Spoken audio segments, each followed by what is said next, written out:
Roberta Fica nemá nič spoločné so sociálnou demokraciou. Toto je jedna vláda papalášov, ktorá musí skončiť. Zároveň práve v tomto momente tisíce našich občanov a občianok čakajú práve na tie lietadlá, na tú vládnu pomoc v krajinách, v ktorých momentálne zúri ten iránsky konflikt. A čo vidia, akú pomoc vidia od našej vlády? Robert Fico si spraví na úrade vlády tlačovku ku kajúcnikom. Potom... Neviem, kto v Progresívnom Slovensku má na starosti marketing, ale čím skôr ho vymeníte, tým skôr vám preferencie možno pôjdu hore, ak to teda je vôbec zvrátiteľné.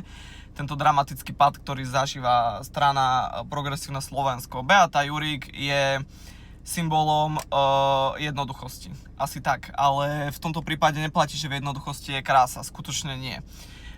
Beata Jurík sa v rozhovore TA3 zásadne zmýlila, keď nazvala Dušana Jariabka ministrom zahraničných vecí, lebo v jej očiach to, čo ona videla a prezentovala to ako pravdu, ale bola to lož, bola tá, že minister zahraničných vecí Juraj Blanár miesto toho, aby riešil repatriačné lety pre Slovákov, ktorí uviazli v zahraničí, tak na MDŽ spieval Dušan Jariabek ako poslanec Národnej rady Slovenskej republiky, nie minister zahraničných vecí. To za prvé. Za druhé, tie nezmysly, ktoré Beata Jurík plodí počas tlačovky. Pred samotnou tlačovkou Progresívne Slovensko nepripravené malo problém si spočítať na prste, že vlastne koľko ľudí bolo za tých policajtmi, komandom. Ani nevedeli, ale išli na tlačovku nepripravení. Toto je tá odbornosť, ktorú ponúkate svojim voličom v Progresívnom Slovensku.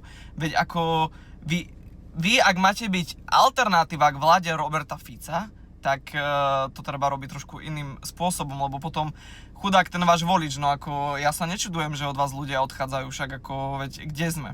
Druhá vec, vláda sa vyváža vládnym špeciálom. Ja neviem, či si vy pomýlili vládu so Zuzanou Čaputovou, ktorá vládnym špeciálom nosila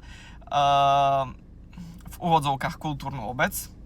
Tú obec, ktorá s kultúrou nemala nikdy nič spoločné. Ale nevadí, akože ideme ďalej.